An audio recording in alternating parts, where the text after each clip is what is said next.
begin with this story, EBII Group Corp has hired top lobbying firms to ensure U.S. President-elect Donald Trump listens to what Africans want, which is the renewal of the 24-year-old cornerstone of U.S. economic policy on the continent. That's the African Growth and Opportunity Act, AGOA.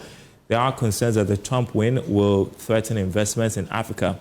So how would the outcome of the U.S. elections impact on investments in the continent? Or Chief Executive of Emerging Business Intelligence and Innovations, EBII Group, Adjoa Adjei-Twum, joins me on Zoom to discuss. Hello to you, Adjoa. Good to see you. So first off, how significantly has U.S. investment in Africa grown over the years? Thank you so much, and good morning or good afternoon. Thank you for having me. So yes, U.S. investment in Africa has grown significantly over the years. And I'll say that in the 2000s, at the beginning of the year 2000, there was increased investment in infrastructure, energy, with initiatives like the Power Africa.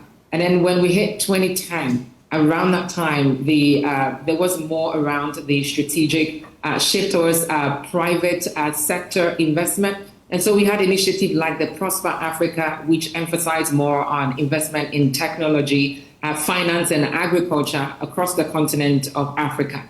And the minute we hit the 2020s, the investment has focused more around the sustainable development, with U.S. commitment focusing around the clean energy, around the health and the digital infrastructure. So that's sort of the pattern that we've seen over the years, I would say over the last between 10 to 20 odd years. Thank you. Yeah, I guess a question on everybody's mind, does a Trump win threaten investments in Africa? You know, he's got the America First policy, and people feel that's going to impact on FDIs.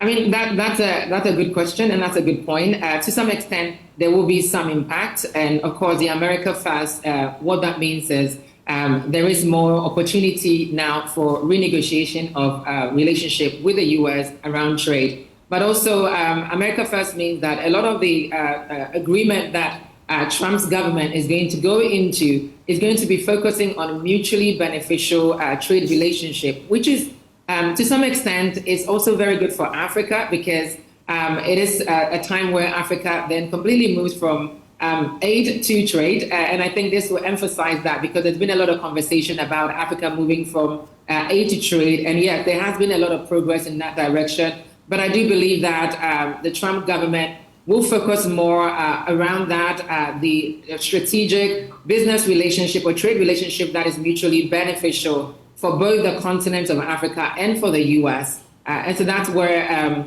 I believe that we're going to head towards. All right.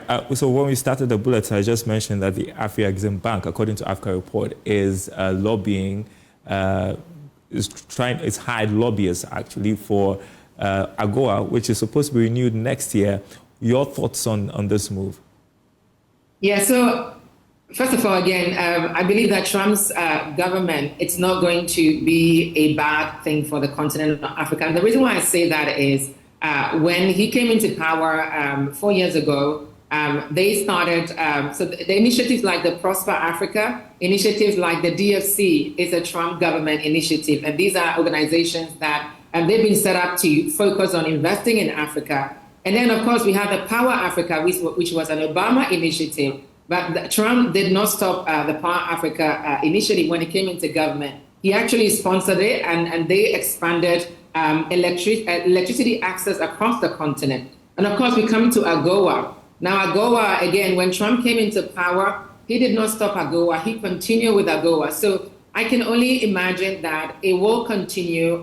He is a businessman. He's not a typical politician. And he's focusing more on business and how, of course, business relationship and trade relationship can grow America and the other parties. So I do definitely believe that it will continue. Now, EBII Group Corp hiring lobbies to lobby and to ensure that their voice is heard is a good thing. Of course, it's a new government, and we must not rule out the fact that, yes, a lot of effort needs to be done, especially with the America First agenda. We will have to be more vocal as Africans within the U.S. space to be heard. But I do believe that Trump will not ignore Africa based on what he's done in the past. Yeah, and what sort of strategy should we adopt on our part to ensure that, I mean, that relationship is going on? We are having investments from the U.S.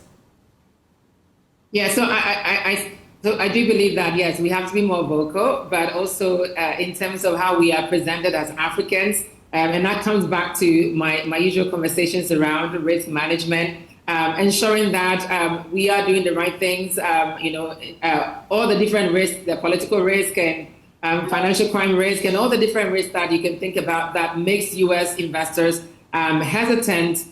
We would have to pay a bit more attention around that governance and the rest of it. And I believe that once we are playing a role and we are vocal, we are heard, I can only imagine that the Trump government will be focusing on the partnerships, like I said before, that is mutually beneficial. And of course, that also eliminates corruption.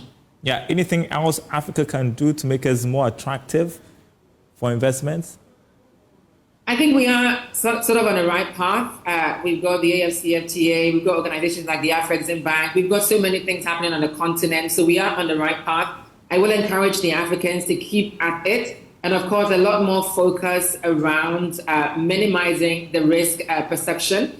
And of course, some of it is something that we can do, so minimizing the different risk, investment risk perception, and that we give we portray, or sometimes we are perceived. So the different things that we're doing, we should continue doing it. And I think the AFCFTA will also play a very major role in us, becoming more visible in this sense. All right.